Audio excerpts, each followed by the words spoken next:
No, no, but it's supposed to go across that way. Don't ask me why, but that's the way they do it. Okay.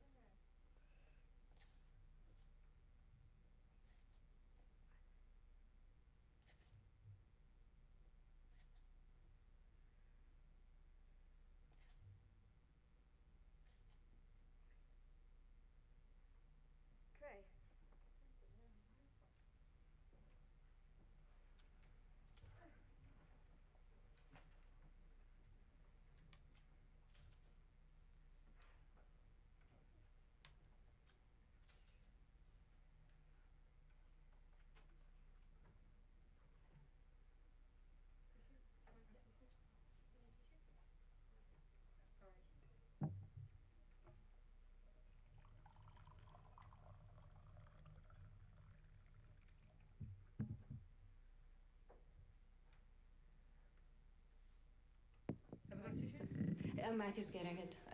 Matthew's getting the t-shirt. Oh, okay, good. So yeah, I delegate. I don't do. So very welcome everyone. Wonderful to see all of you here. It's such an incredible opportunity to get teachings from Venerable Robina.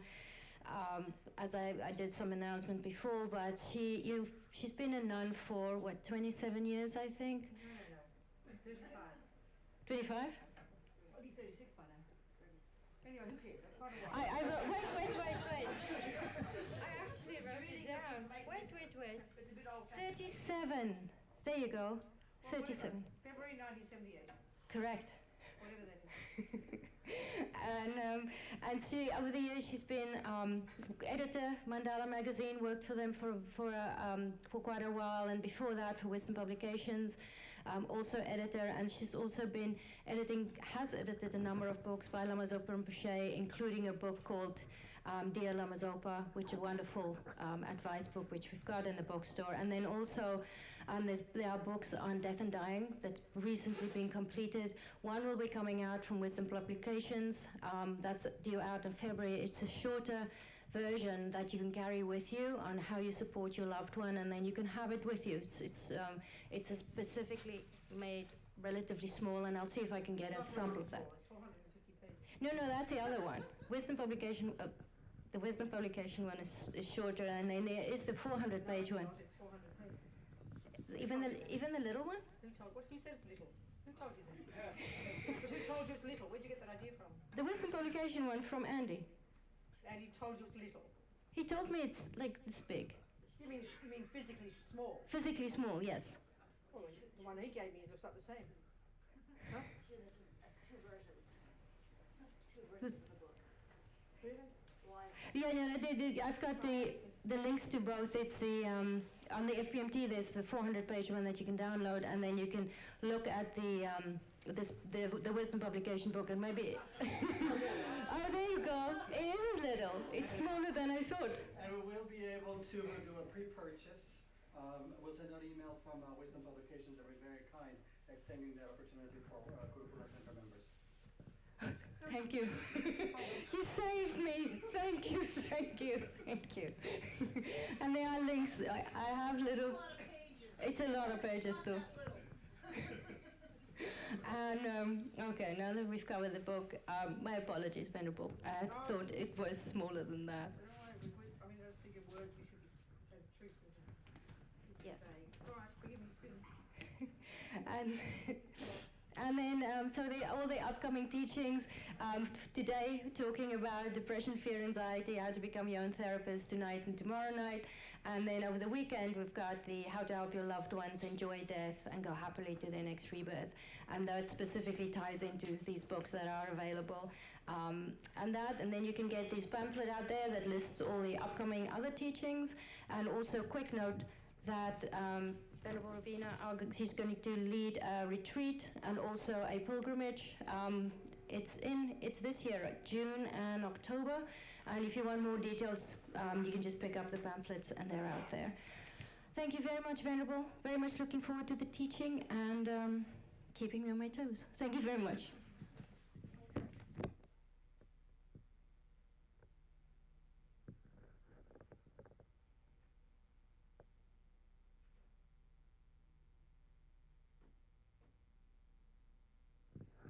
So we think we're going to listen to these teachings, these ideas, Buddha's way of seeing the world, so we can use tools, take some tools from it to develop our amazing potential. This is what Buddha's found, that we've got this remarkable potential for our sake, and then on the basis of that, so we can be of help to others. Simplest way of putting it. Developing the two wings of the bird, wisdom and compassion. And we can just sing a little prayer that reiterates our reliance on the Buddha, the first part, and the second part is expressing this altruistic motivation for listening to these teachings. Sangye charang soke chognam la jangcho baru dagni kyab suchi dagi chonyen gi personam ki drola penchir sangye drupa shog sangye charang soke chognam la jangcho baru dagni kyab suchi dagi chonyen gi personam ki drola penchir sangye drupa shog Sangye charang soke chognam la jangcho badu dagni kyab suchi dagi chonyen gi personam ki drola penchir sangye dropa sho.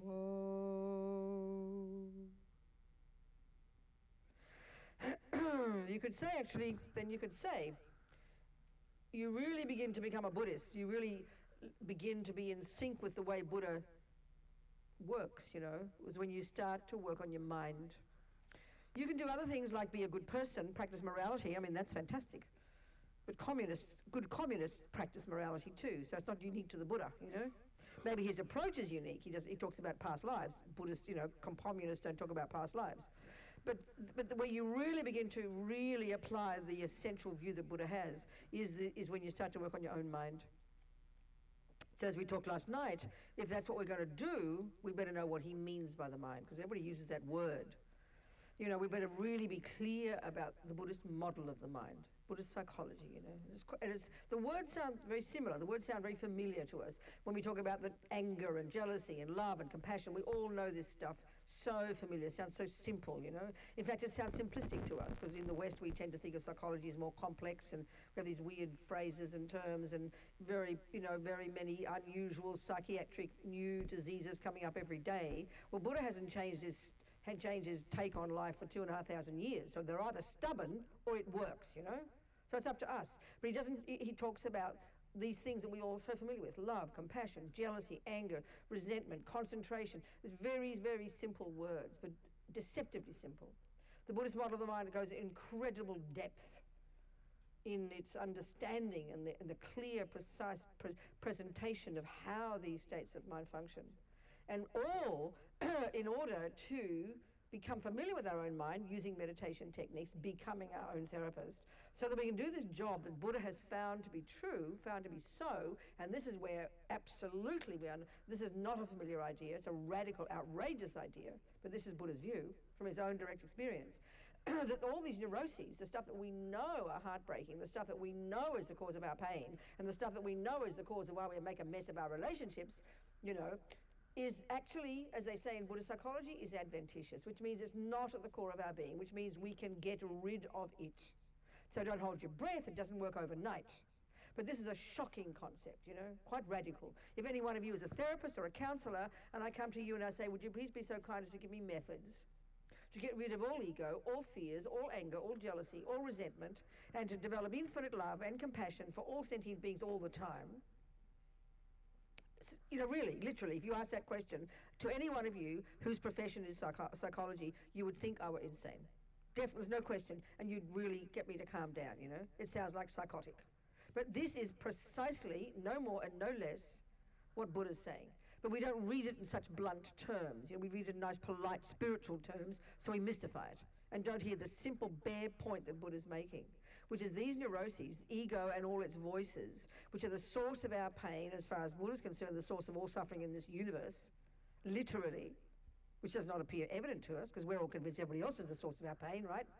The mean person, the unkind mother, the bad this, the horrible father, the wretched girlfriend, the bad boyfriend, the ugly weather, the horrible food. We believe utterly and completely, and all our models of the mind reinforce that they're the cause of our suffering, and Buddha disagrees. So it's a fine, a subtle point he's making, but a very clear point. And it really does take time. Even we can be Buddhists for 20 years, we still buy into the materialist view that everything out there is the cause of why I'm unhappy. All the things that happened to me when I was a child are the cause of my suffering. We're addicted to that view. So these words that Buddha says are pretty simple, but it's really hard to hear them properly and even harder to apply them. But this is the Buddhist approach. So let's look at that. Simple as it sounds, it's outrageous, you know. And everything in us doesn't like it. Everything in us would rather believe that you and it and the food and the problems of life are the main source of our problems, you know. Buddha simply disagrees. So it's not a question of believing him. This is where practice just takes time. And this is where he says we can change our mind.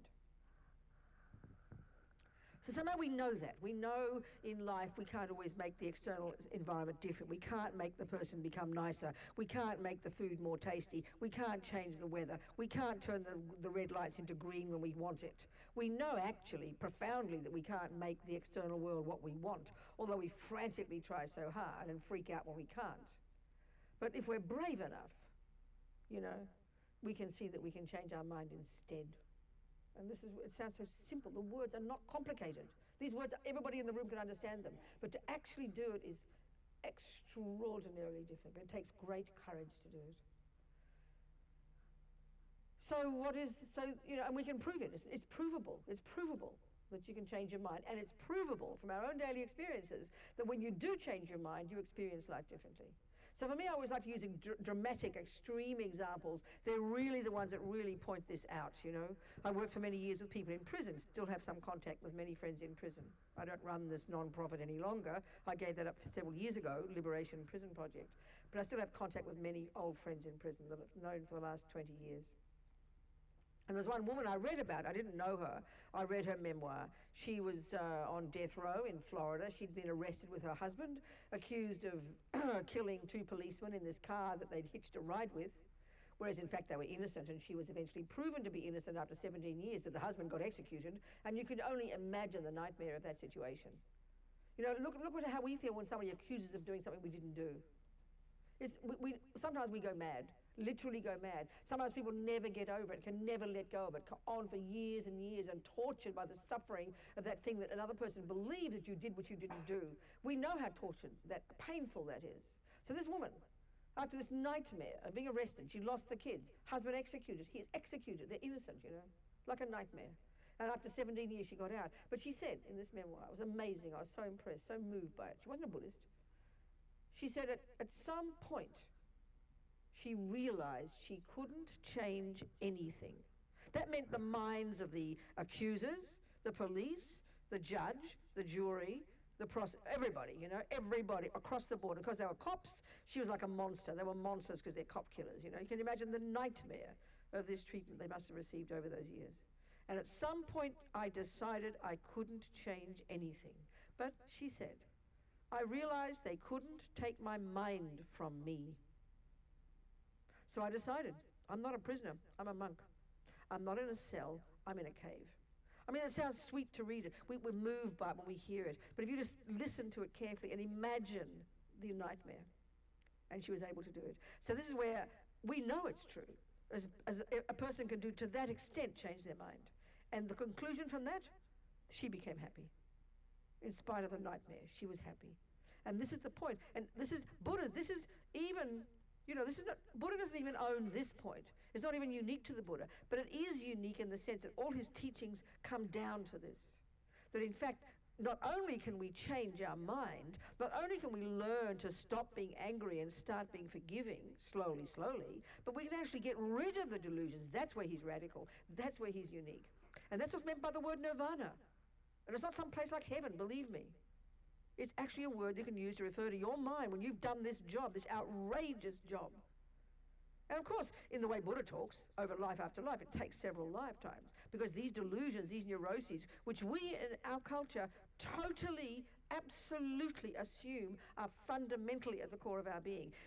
And they are so normal that we would consider, and all our models of the mind, all our counselors, all our psychologists, all our psychiatrists, would actually assume that you'd be abnormal if you didn't have them. We can't imagine a person who is utterly free of all neuroses. Because all of our models of the mind in our world assume that they're normal and are informed by that, what we think is a truth, which Buddha would say isn't a truth. So it's quite shocking what Buddha's saying. We can't imagine anybody, we try to imagine. So we think of the Dalai Lama, let's say, you know, and we know he's this wonderful person. Everybody likes him. Well, unless you're a Chinese communist, you hate him, you know.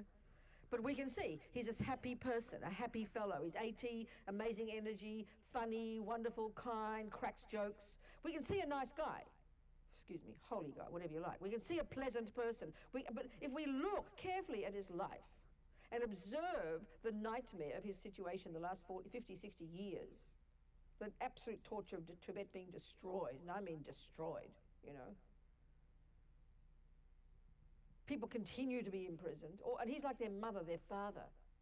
But you'd think when you hear that level of suffering, and then you look at him, you can't put these two together.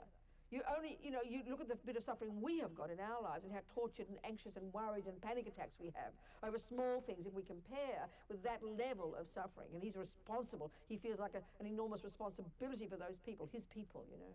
And yet he doesn't seem like he's a worrier, does he? He doesn't look like he's worried. He cracks jokes about his torturers. So we can't put these two things together. In normal worldly terms, he's a weird person. You understand? It's quite odd. A person's been in prison for years, tortured, all their people, their children been suffering, and he's cracking jokes. It doesn't make sense, right?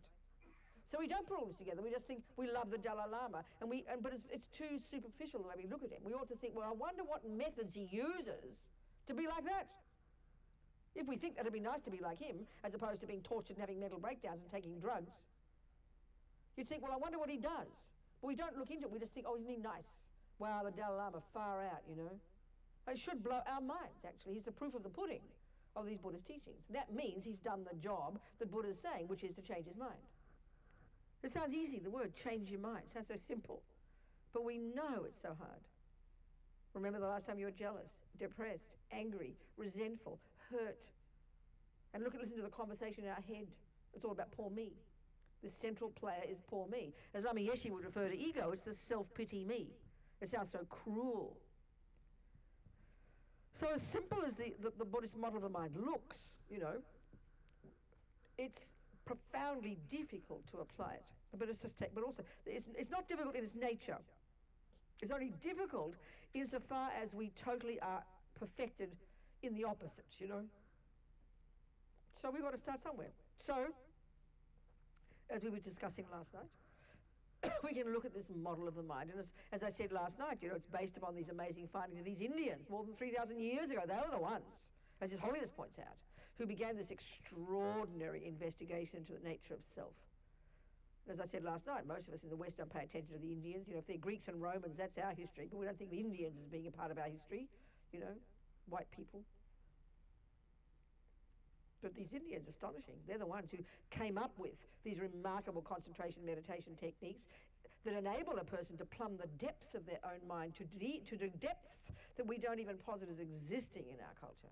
These astonishing concentration meditation techniques that anyone can learn, you know, and that therefore enable them to actually to observe in great detail the actual contents of their own mind and to articulate it, which is the basis of the model of the mind that's studied right now, today, in the Tibetan monastic university system, you know. So it's quite remarkable, actually. And unless we begin to study it in depth, which most Buddhists don't do, we'll only have a very superficial view of it, you know. So what is Buddha saying? How does he look at it? So as I said yesterday, I began yesterday, we'll go into more depth now and tomorrow as well. You know, we can look at the contents of, we get the epistemological model of the mind, which is studied to an enormous depth and is really sophisticated and quite initially mind-bogglingly difficult to understand. It's actually the way the mind functions in terms of the sensory, in terms of conceptual, in terms of the subtle levels of the mind, at the level of perception. It's really precise and really fascinating, you know. But we won't discuss that here. Then there's the psychological model, which is the contents of our mind. And of course, we're not discussing the brain here. We're discussing the actual non-physical cognitive process itself, which in the West is something that's cosmic in itself, because we can't conceive of something that isn't physical, you know. We think about the brain being the mind. Buddha doesn't argue that there's a brain. Who can argue? But he doesn't talk about the brain. He talks about the mind. And for him, the brain is not the mind. So we've got to get used to using the word like that. And the only way to know your own mind is to look inside, which sounds mysterious to us, but these very focused methods that Buddhism has developed over these centuries, you know, that enable us to do that with clarity and discipline, which are utterly necessary to do this job of changing our mind. So as I said yesterday, you know, the model of the mind, it's the contents, we can divide all the contents of our consciousness, mental consciousness, all the thoughts, into 3 categories. There's no 4th category. One that's called negative, positive, and neutral. Neutral doesn't mean not important. Neutral means neither negative in their character nor positive in their character. And they've got virtue and non-virtue are better words, although they're like dirty words for us in our culture. We don't like those at all, you know. We don't want to go anywhere near ethics and morality when we come to psychology in the West. It sounds like religion, you know. But these are the terms. And these are not moralistic terms. These are technical terms. So a non-virtuous or negative state of mind is one that, you know, another word he would have liked, I'm sure Buddha would have liked the word neurotic, you know. It's a loosely used word, but he would have liked that, I think. Then, like I said yesterday, they're known as mental afflictions, you know, or afflictive emotions, disturbing emotions, delusions, non-virtuous states of mind, misconceptions. These are all used synonymously. So then you've got the positive or the virtuous states of mind. They're love, compassion, generosity, forgiveness. We know these immediately. And the 3rd category are those, many of them, I like to call them the mechanics of our mind. The thoughts, the thought processes, the conceptual levels of mind, that like concentration, attention, intention, alertness, vigilance, good, you know, a forgetfulness, not forgetfulness. These are terms that refer to these other parts of our mind that we need to learn to become super familiar with internally and learn to really hone and develop these, because these are super important in order to do the job of changing our mind from non-virtuous to virtuous. But they're also useful, as Lama Zopa says, one of them is called mindfulness, which we often misinterpret. The way the world is using these words these days has got a lot more meaning than it really actually originally is intended. It's simply one of the many states of mind in the neutral category that's the capability to not forget what you're doing moment by moment. It's very simple. That's what mindfulness actually means. And the opposite is forgetfulness. You forget what you're doing. You go to the kitchen for a piece of cake. Oh, what am I doing in the kitchen? You forget why you're here. We do that all the time. That's called not mindful, not forgetful. So when I think mindful, I think it's better to use not forgetfulness. Then we get the point exactly. Well, as Lama Zopa says, thieves need that. So in its nature, it's not virtuous. But it's crucial. If you want to be a good thief, you need really good not forgetfulness. You need really good concentration. You need really good vigilance. You need really good discrimination. All these states of mind that we need to learn to understand if we want to use Buddha's model. No one says we have to. You can use Jung if you want to. So they're crucial states of mind that are utterly necessary to develop well if you really want to do the job of distinguishing between the neuroses and the good parts of us. Because these are the ones that are the cause of happiness and the cause of suffering. They're the ones that are the problem and the ones we want to grow. And Buddha's finding, remember this outrageous finding from his own direct experience, all the neuroses are not at the core of our being. So of course when we study this in more depth, we can prove it logically based on this model. Initially it sounds ridiculous to us because everybody assumes their anger's natural, the jealousy's natural, and we run like a magnet to those states of mind the millisecond something goes wrong. And we believe totally in their stories, you know. So it's painful to change our mind, extremely hard to change our minds, as simple as it sounds. We can change our minds intellectually, that's easy.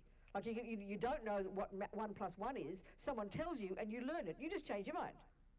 But you've got no vested interest, you don't care, you're not holding on to believing that you don't know what 1 + 1 is. But if you've believed for a long time that 1 + 1 is 3 and you've totally believed it, even though evidence is proving it's not, you get upset and angry, you ask for 2 oranges, you only get 2, and you think you should get 3, you're in trouble. So you're really holding on to believing 1 + 1 is 3. That's when it's difficult to change your mind, and that's the point here.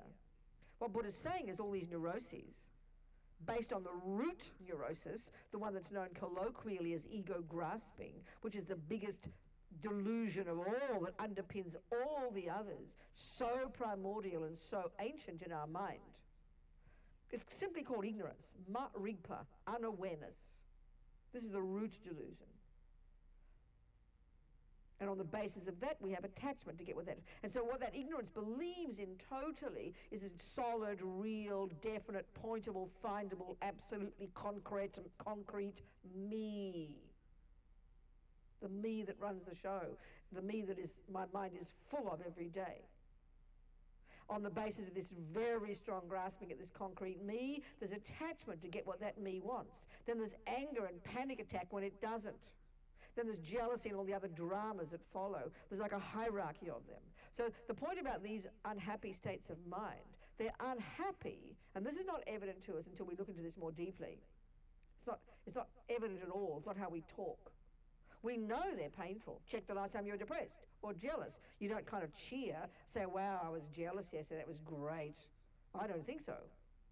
We know they are heartbreaking, but we don't get, and this is the Buddha's point, they're heartbreaking, they're painful, because they're liars, they're misconceptions, they're not valid states of mind, they're invalid, they're nonsense, they're delusional. This is a shocking idea to us. And they're based on the root delusion, the one that believes in the type of I that doesn't exist. Buddha says all the things that these states of mind believe in don't exist. So the why they're painful is because of that. So as and when we progress through our spiritual path, lessening attachment, lessening anger, lessening jealousy, stopping believing in their maniac stories, as we progress in that direction, guess what the result is? You get more happy and you get more clear. Because they're liars and they're disturbing. That's their two main characteristics, you know. So the method we use in the West, you know, you have all these problems since you're a little girl, things go wrong, and mummy was mean to you, and then your sister was hating you, and your husband left you, and your children reject you. I mean, you've all got our stories. Every one of us has got a variation of these stories, you know. And we cling to these stories like maniacs, writing novels about them, embellishing them, like we'd have volumes if we wrote all the thoughts down. Our history, you know. And this is why I'm suffering, we think. Well, Buddha doesn't disagree that your mummy left you, that your daddy hated you, that your girlfriend left you, whatever happened. He's saying that could be a fact. But the shocking thing he's saying, and it's so simple and stark, but shocking, is that they're merely catalysts for why you're suffering, Robina. I'm really sorry, honey. You're looking in the wrong place. They're merely catalysts for why you're suffering. But they're the things that fill our minds. Equally, why you think you're happy. Oh, I'm happy because I had a nice mother and she didn't give me up and she didn't abandon me and my husband does love me and I've got money in the bank, I've got good health. We think that's the reason we are happy. Again, Buddha disagrees. He says it's not wrong to factor in those conditions, but he says we're making the major mistake of thinking they're the main cause of happiness and suffering, and he simply disagrees. It's not a vague point, it's a precise point, but it takes time to see it, like I'm saying. He says they're merely the catalysts. The cause of your happiness, he says, is the presence in your mind of virtue. The extent to which your mind is, the extent to which virtue, compassion, kindness, patience, humility, self-respect, renunciation, the extent to which that is prevalent in your mind is the extent to which you are content and happy. We can prove it every day, but we don't join the dots, you know. And the extent to which delusions and fears and depression and anger and self-pity and rage and jealousy are prevalent is the extent to which we are broken-hearted. And therefore, the extent to which we harm others. So these words are easy and we can see it, but we're addicted to the opposite view because they come automatically inside us, every one of us, you know. So it's enormously hard work to have enough clarity and confidence and courage, I tell you, to argue with these misconceptions. And that's really what being your own therapist means. You know, we need to argue with them. Hear the stories clearly, hear these scripts that we're writing every day, the delusions are writing, and how we believe they're true. So as Lama Zopa said, it's bad enough that we see the world the way we do see it, believing you're the cause of my happiness, you're the cause of my suffering, clinging to the happy thing, enraged with the ugly thing. It's bad enough we see the world that way. The killer is, and he doesn't say that word, I'm just paraphrasing, the killer is that we believe those stories are true. That's what keeps us locked in what Buddha calls samsara, which we call suffering. This nightmare.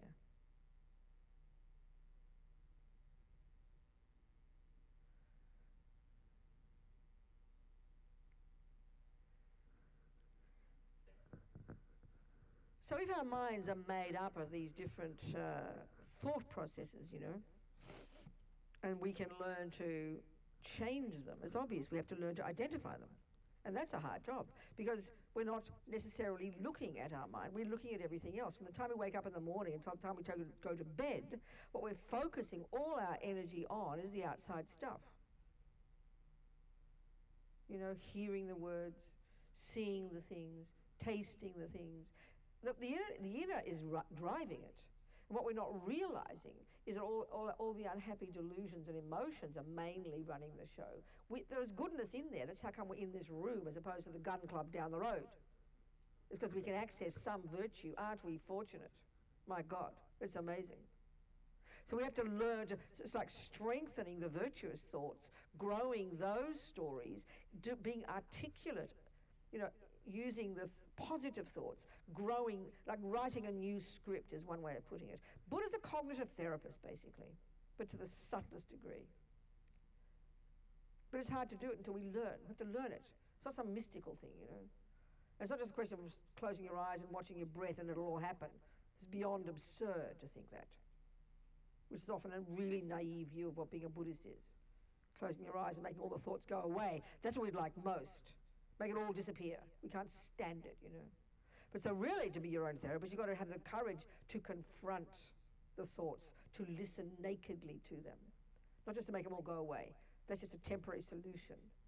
It's like, it's like you've got cancer in your body and you try to cover it up. That's not helpful.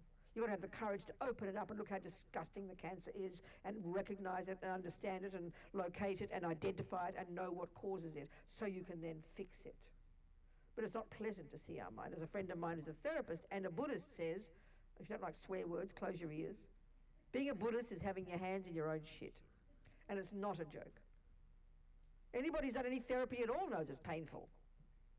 Because you're daring to look at your own mind if you've got enough courage, And that's what's painful for us. So why it's painful is because of attachment. And this is the simplest, cutest word for us. But as I always like to quote, as Lama Yeshe says, I can tell you about attachment for one whole year. We will never begin to understand it, and this is true, until we've gone deeply in this focused, disciplined way into our own mind, into our own thought processes, and unpacked and unraveled, and I'm saying these words now, I'm paraphrasing Lama, to unpack and unravel in an articulate, clear, disciplined way, these thousands of thoughts, all like a big soup, where we can't distinguish one bit from another. We've got to make sense of this mind of ours, make sense of the chaos in this head of ours. Because we can see from the second we wake up until the second we go to sleep, it's never stopping, is it? It's like this, they call it white noise. It's just this nightmarish noise running all day. And when it's really strong, that's when we notice. But most of the time we're on autopilot, doing our dinner and doing this and getting up and going to the toilet and dealing with things and people in the traffic. We're not paying attention to all the thoughts going on. And this is what we must do. We have to. There's no choice. And it's not some mystical, self-centered job. It's the most intelligent job we'll ever do.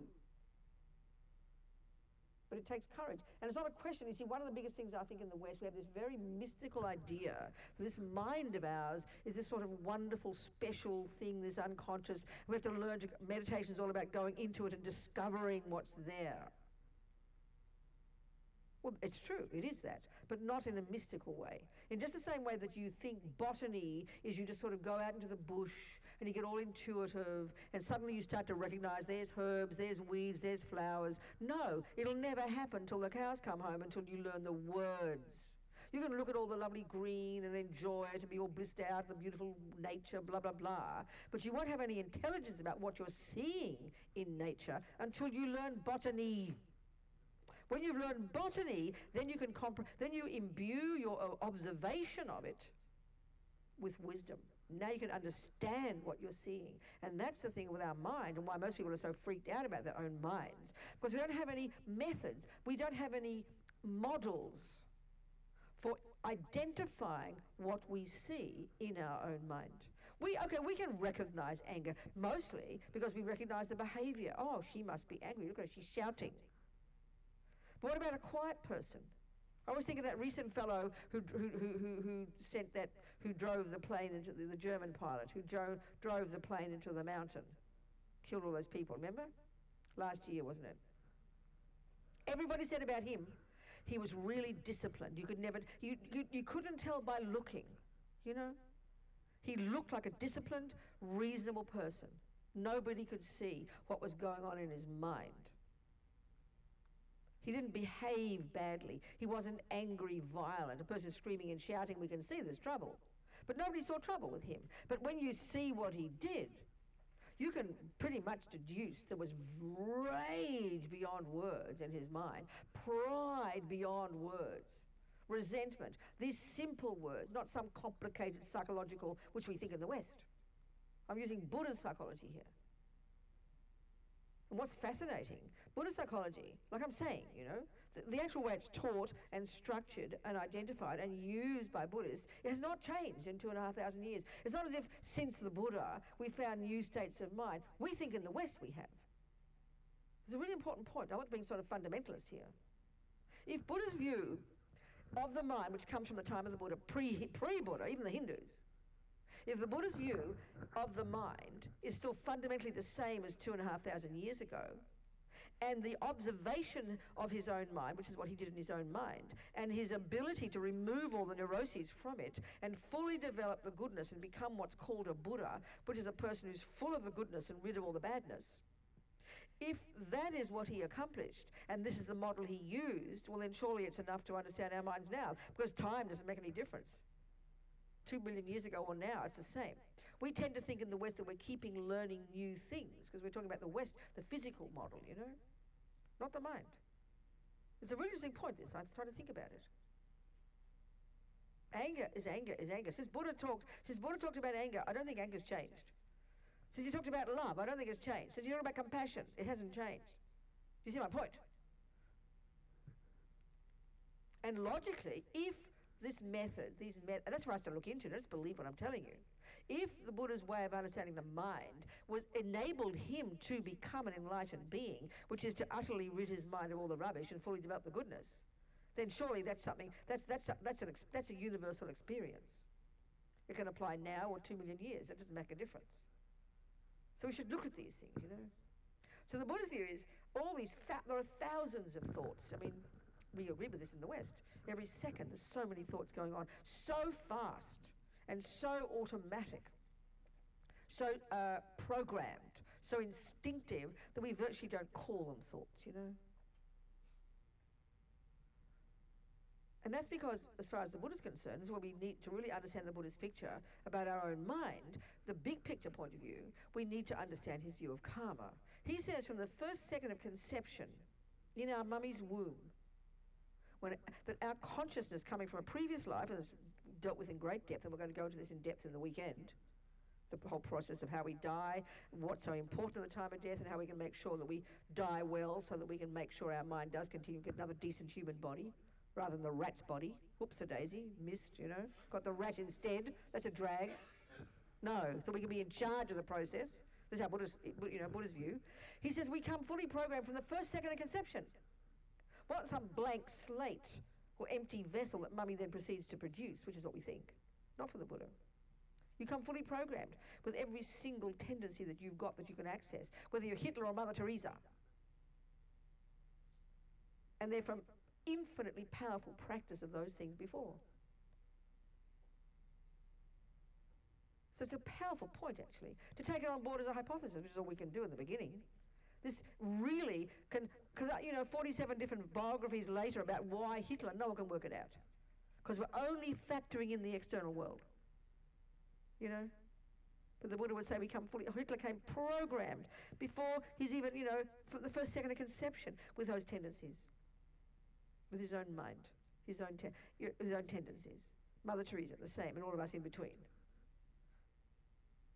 And so many of it are instinctive. Like, I always use the example of like two little children. One was a little boy, good little boy, kind, good tendencies, kind mummy, kind daddy, nice house, all the good, ticking all the boxes of good karma. And then as soon as he meets fishing, as soon as he saw fishing, it's like it woke up his tendency to kill from the past lives. He became a professional fisherman for the rest of his life. He fell in love with fishing. Another little boy, which means harming sentient beings, but he couldn't see that because he's addicted to it. Another little boy, 3 years old, I always quote this story, his mummy's taking the lice out of his own head and he's crying in compassion for the lice. She hadn't had time to teach him, he's only 3. He's crying, Mummy, Mummy, leave them alone, it's their home, don't hurt them. It's really in tears, wishing she would stop hurting the lice. Automatically, spontaneously. Well, we go, oh, he's an old soul. We say that, don't we? Don't quite know what we mean by it. Buddha says, yep, you're right. He's programmed himself with compassion and non-killing. And he's like 40 now. He's never killed a living being. So we can deduce, for me, it's a powerful hypothesis that at least would explain why Hitler, why Mother Teresa, why fishermen, why compassion. Not just random, Which, of course, reinforces Buddha's view that your mind doesn't come from mummy and daddy. It's a massive point. Nor from a creator. As far as all the views we know in the world, the religious views and the materialist views, they both agree on one point, that you're the handiwork of someone else. Not for the Buddha. Yeah, your mother gives you a body, how kind. But mind, nope. This is such a simple point, and the implications of it are massive. But it takes time to think it, because we're so used to applying the materialist model about the brain, the genes, the DNA, the external, This is not contradicting that. That's why these marvelous conversations between the Dalai Lama and the best Tibetan Buddhist brains and the materialist brains in the last 30, 40 years, these wonderful discussions, Mind and Life Organization. All the books have been published. Wonderful findings. Bringing together these two seemingly contradictory views and finding common ground, which is important. It's way more nuanced than we think, And so many of these psychologists and psychiatrists and scientists have been deeply touched in their work, influenced by the Dalai Lama, which is incredible, But here, I'm not trying to find the balance between these two. I'm not interested in that. I'm using the Buddhist one, And the more we can understand the Buddhist one, that can help informing understanding the Western one. I'm not just trying to see, they're all the same. This is wishy-washy rubbish in my mind. They're not the same, They're different, fundamentally different assumptions. So the mind is not physical. Your mind doesn't come from your mummy and daddy. Your mind doesn't come from a creator. Not one atom of you comes from a creator. Buddha disagrees with that fundamentally. He's not just being argumentative. He gives all his logical reasons, So as we're concerned, as His Holiness says, karma is the main cause, and that's a natural law for the Buddha. He didn't make it up. He's observed it. And as His Holiness says, it's like self-creation. We literally, the Buddha said, the best way to put it, you come from your own past handiwork, honey. Not someone else's, And it's not a difficult concept. It's not a complicated concept. It's just that we don't like it because we're addicted to the other view. We're addicted to the other view, that my mind is my brain, that mummy's the cause, daddy's the cause, and we go back and back, That direction. Back to grandma, grandpa, back to the apes. So we do say we've got track back. But the Buddha says, no, track back, he agrees, but track back in your own mind. The thought isn't complicated, just that we takes time to process it and to use to understand the right words even.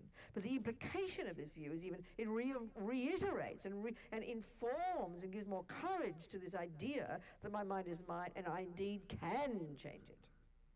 Because it is what it is now. What's in my mind now is because of what I've done before. It's not just random. And it's not mainly caused by mummy and daddy. In fact, the Buddha would even put us in responsibility, put us in charge of the fact I've got a lousy mummy and daddy, that people leave me and abandon me and give me up and reject me, my husband, my children. People's lives are like that. And we feel so sorry for ourselves, like as if that's the reason I'm so neurotic. Other way around, Buddha says. You have a lousy mother, honey, because you created the cause to be born to a lousy mother. You get the mother you deserve. Good mummy and bad mummy. Sounds a bit rough, doesn't it? I sound rough, huh? We've got to hear these things because it makes us grow up and become responsible. Okay, wow, you know. But then you start to have compassion for your neurotic mother and your neurotic daughter and your neurotic child and the ex-husband. Slowly, slowly. Have some compassion for yourself first. Start taking responsibility. It's my mind. I'm the product of what I have done. It sounds like blame, but actually it's enormous kind of accountability. It's grown up. When we start to abide by the laws of karma, using Buddha's view, we become grown up. Until then, we're like infants, still sucking our, we call them dummies in Australia. What do you call them here? Pacifiers. It's a more polite word, isn't it? A dummy. Yeah, it's a good word, dummy. It's a pretend, isn't it? A pretend tit, isn't it? Yeah. A dummy one, a dummy tit. A dummy breast, people like. Pacifier. That's very American. Give it a gentle word, like, you know, like put your pet down. It's called killing, okay? Oh yeah, pacifier, what a good word. Pacifier, I love it. Anyway, I've lost the plot now. So there's two components to knowing your own mind. One of them is learning mindfulness. Of course it is, but that's all we think we're supposed to do. But that's like being mindful of the outside world. You could sit there with your eyes open and start to look at all the trees and the trees and all this, let's say all this green stuff out there, many colours, the roses, all the herbs, all the green. You look at it very clearly. You get really mindful. You see everything clearly. That's what we think is important. That's what we think will become our own therapist. No, all you've done is see it clearly. You could even do a drawing of it. But as for naming it what it is, you haven't got a clue, have you? You've got to imbue your mindfulness with intelligence, with botany. Then you can distinguish, oh, look, there's a herb. No, that's not a weed. You can't possibly do that with just looking. You got to, because the herb won't go, hi, I'm a herb. No. You have to call it a herb. You have to learn what is a herb, what is a weed, how are they different. Then when you look, your mindfulness is so much more powerful because it's imbued with intelligence, not just kind of spaced out. Are we communicating here? So just being mindful of your thoughts and feelings isn't enough. It's got to be imbued with Buddha's botany, Buddha's view, if you use Buddha's view. Buddha's botany. And this is the point again, the reiterating this powerful point. Western psychology, you go to your counsellor, your therapist, and you've got problems, okay? And that's why you go. So what do you talk about? And what does your therapist help you do? Learn what happened when you were young. We sort of look back into the past and look at what mummy did and daddy did and my daughter did and my child did to look for the cause of why I am this. Do we not do that automatically? We go back to the past to see what it is that made me this way. Buddha says you're looking in the wrong place, honey. It's good to look at the past. It does inform. It can help us learn while we're so habitually angry. But the anger, he says, doesn't come from that event. The anger is in your mind. That's yours. And that was there before the event. The event merely triggered it. And secondly, because of your past karma, you got abused, harmed, tortured, or loving mothers. But of course, we never ask why the good things happen. This is something that's very fascinating. I always say this. But in all these years, I've never, ever, ever, ever, ever, ever, I mean ever, have a person ask, Robina, why do good things happen? Are you hearing what I'm saying? But everybody in this room, every one of us spontaneously, all around the world, every language, every colour, every gender, asks the same question. Why do bad things happen? Isn't it fascinating? You'd think we want to know why good things happen too, but you know what, we don't. And this is what we have to understand Buddha's model. Because attachment is addicted to the good things. So the attachment has this massive assumption, which is real hubris actually. It's a huge assumption that I deserve happiness. I deserve the good things. So when it does happen, we just assume it's normal. We take it for granted. Well, of course good things should happen. I'm allowed to have good things happen. It's my right to have a good mother. And then when she's not a good mother, look at the shock. Look at the outrage. How dare my mother be less than perfect? It's fascinating. You've got to admit it's fascinating. That's like assuming your garden should be full of flowers. You know, assuming you deserve flowers. And then how dare a weed come? How dare? Who put the weeds in my garden? In other words, we're not realizing it's my garden. And all Buddha's saying is, I like this analogy, I'm saying it, that our life is our garden. And whatever's in it, honey, you put it there. So when you have this view, you are blissful in owning the good. You truly appreciate the good. You rejoice when good things happen because you know you are the cause. From your past virtue and your virtue now, you are experiencing good, so you never waste it. You are blissful. But we never, never, never do that. We assume good things should happen, and we are outraged when bad things happen. That's what anger is.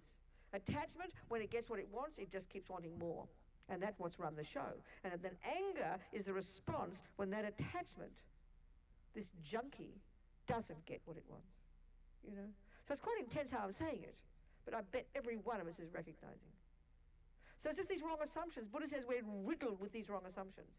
And that's why we have to unpack every assumption we have, and it keeps going more and more subtle, because our mind's full of these assumptions, and he would say we need to question these assumptions. And they're there because we've addicted to them.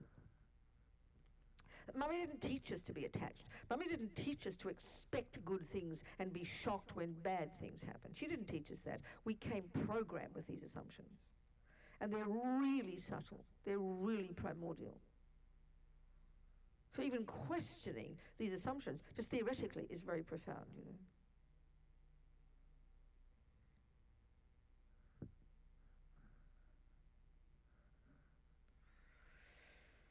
We've only really just started, so anyway, maybe there's some questions.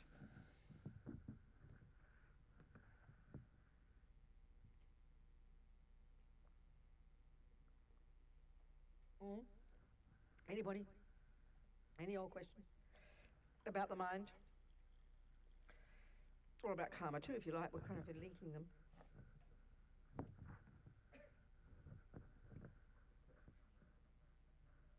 Where's that person who always asks questions? What happened to him? Is he? K somebody. Where is he? Ask a question. Come on, start the ball rolling. What's your question?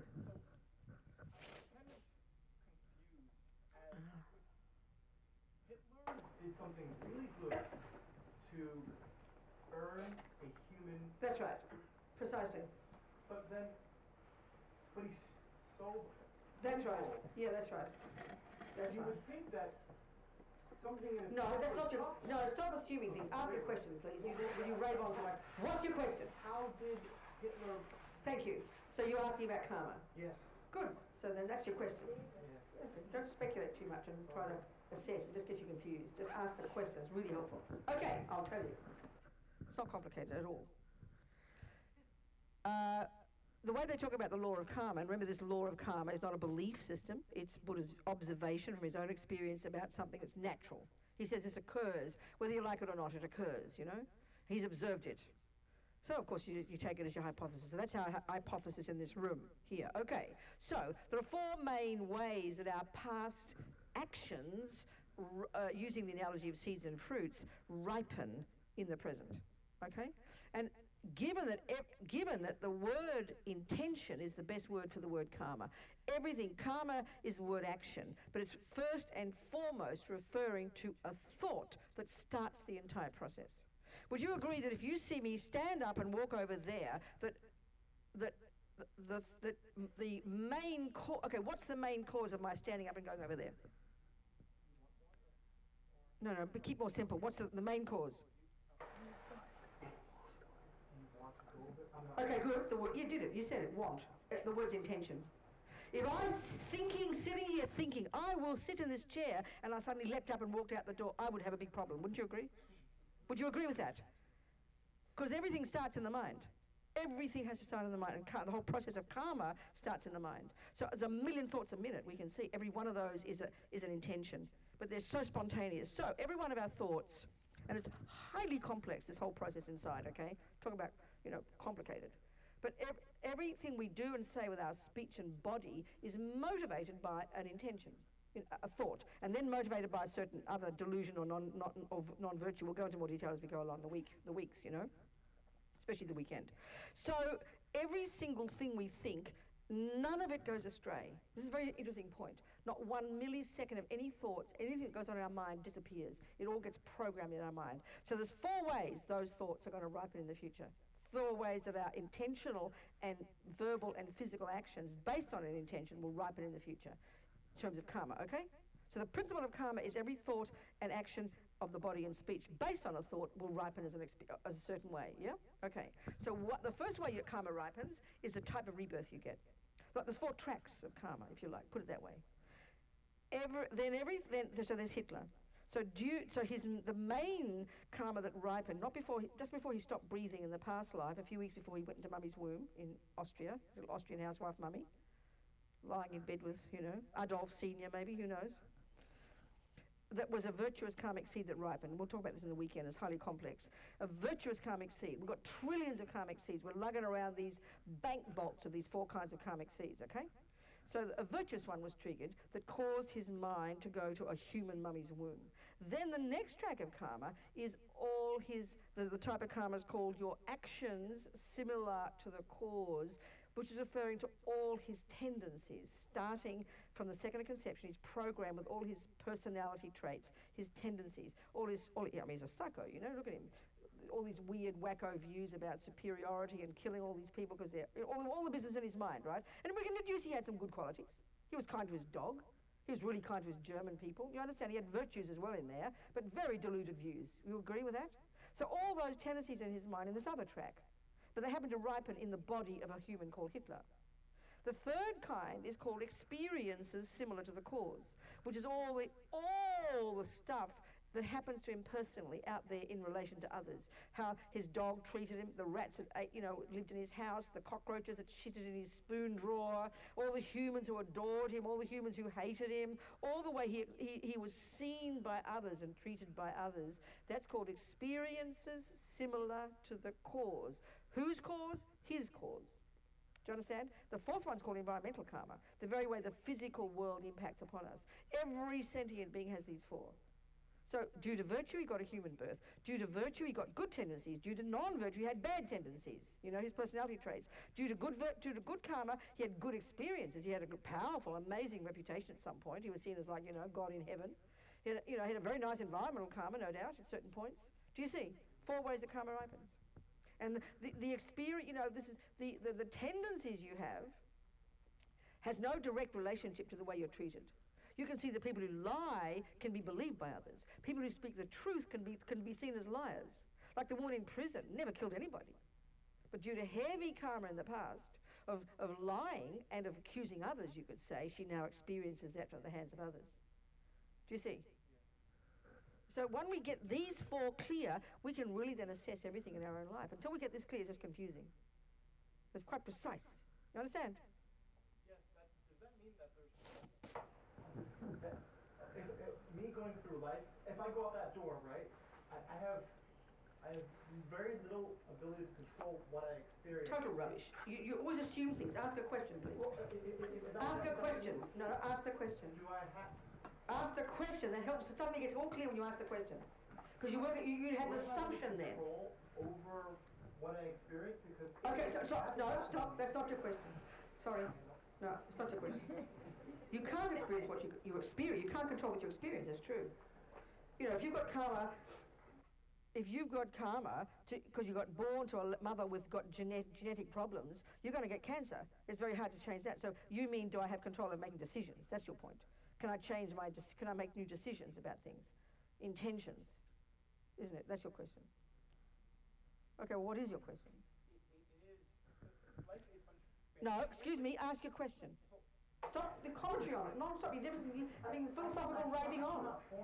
Well, then good. So be quiet and think about it. When you can ask it. Go on. This is really important. Otherwise, we just rave endlessly. Not you, all of us. Because our raving is a commentary on what we assume is true, instead of checking the assumption, what is it I think, and therefore, if it's not that, well, what is it, We save a lot of bother we do that. So try and think the question. Yeah. Like, how we say that we have, oppressive political systems. Yes, we do. We do have. The world is full of terrible, oppressive political systems. Right. But good ones as well.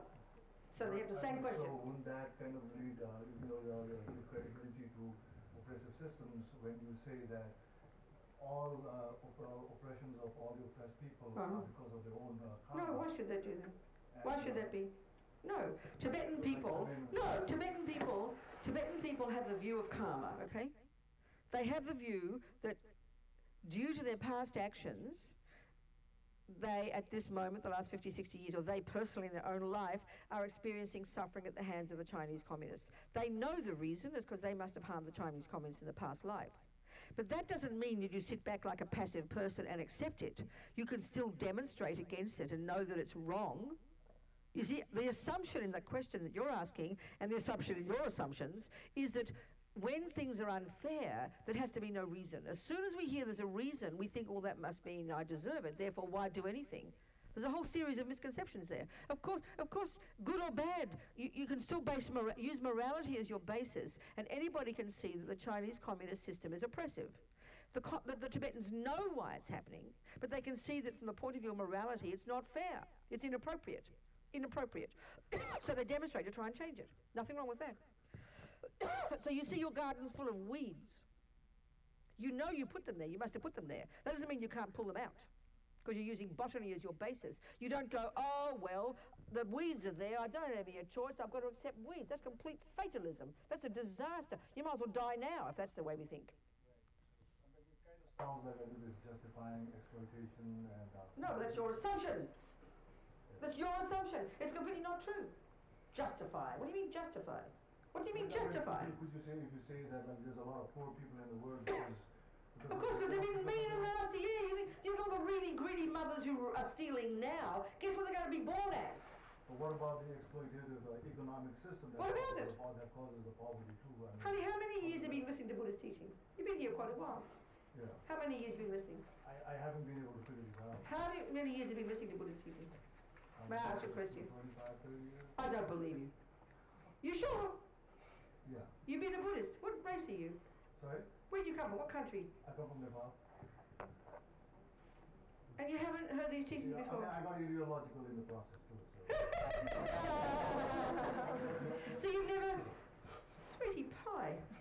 I never figure out, like... But darling, no, you haven't... Okay, if you can't figure it out, it's because you haven't listened to the 4 ways that karma ripens, and you haven't nutted it out precisely, like mathematics. Well, I'm glad you're sitting there. We can do it together. That's very fascinating. You're from Nepal. Were you brought up as a Buddhist or a Hindu? Buddhist. Really? Tibetan Buddhist or Patan people? Really? How fascinating. What's your name? Samden. Samden. He's even got a Tibetan name. My God, you're a Tibetan, basically. Sherpa. Oh, you're a Sherpa. Okay. Same as Lama Yeshe. Samden, that's fascinating. Oh, you've been brainwashed by materialist political views. You've been an old communist or something. Were you a Maoist or something when you were a boy, were you?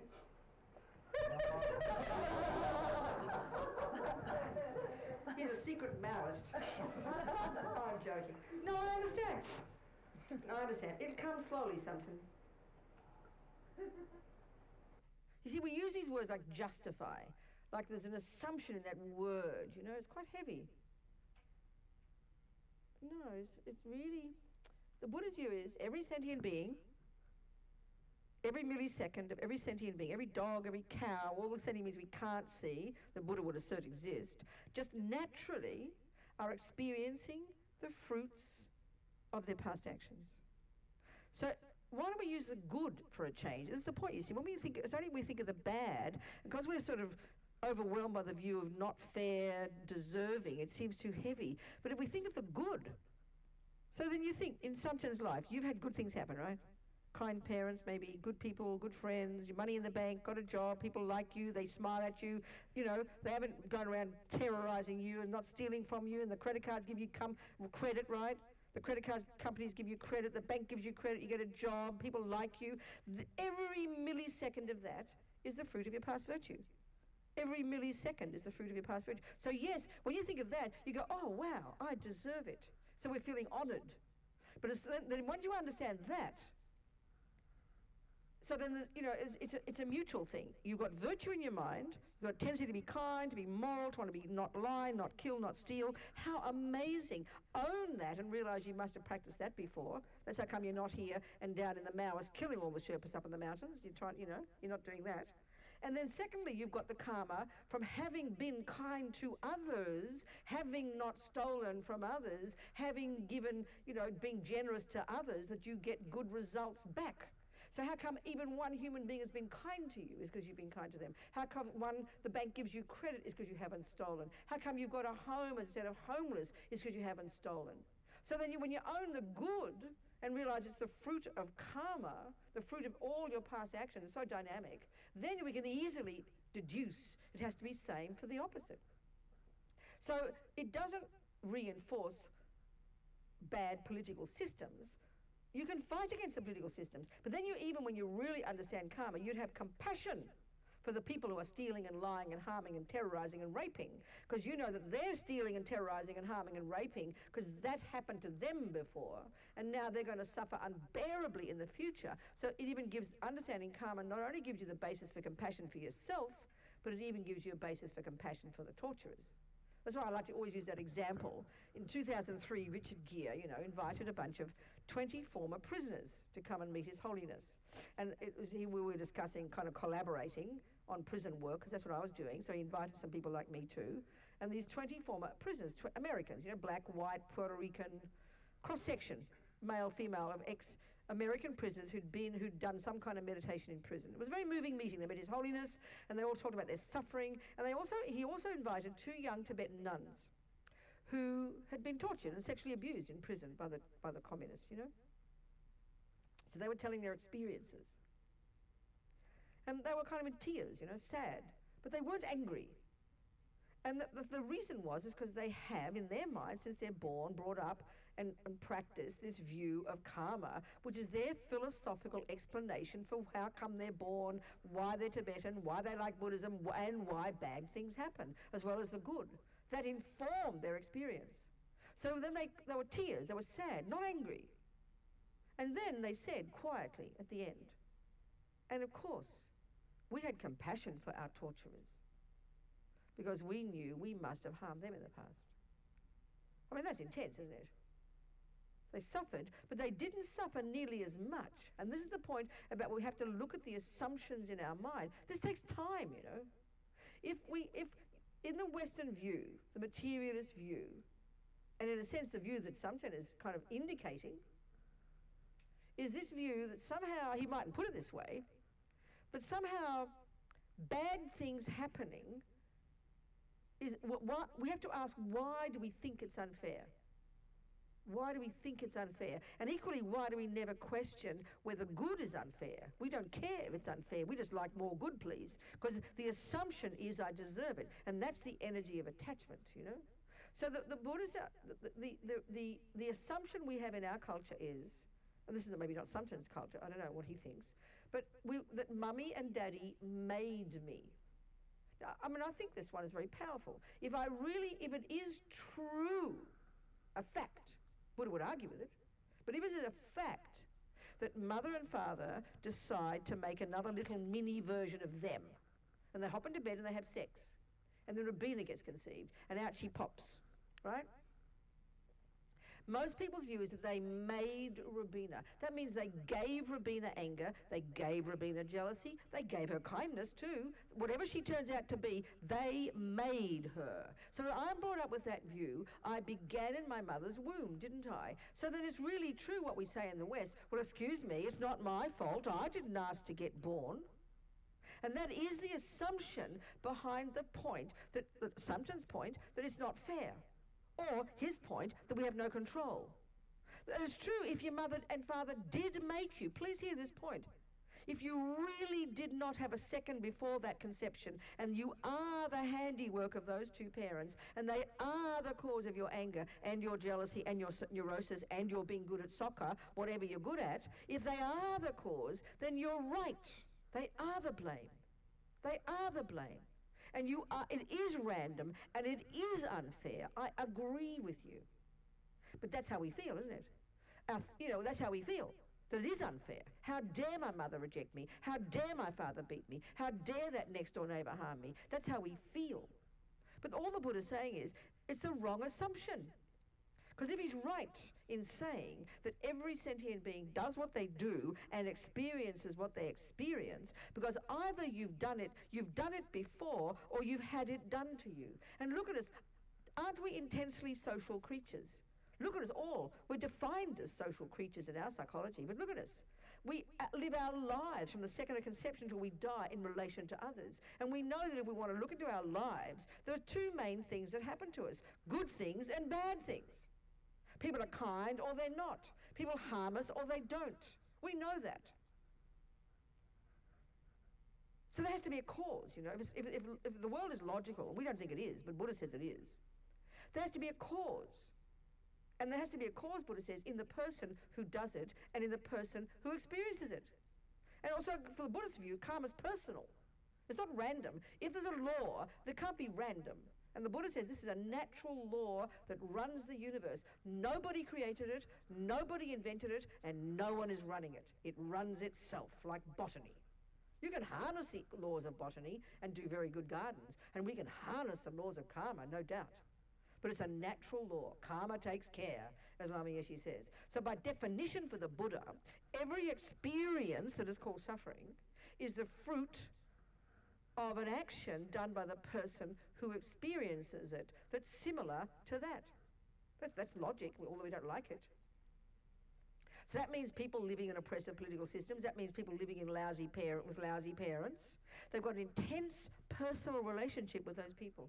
Intense, close personal history with each other from past lives. So we meet each other again and we get harmed again.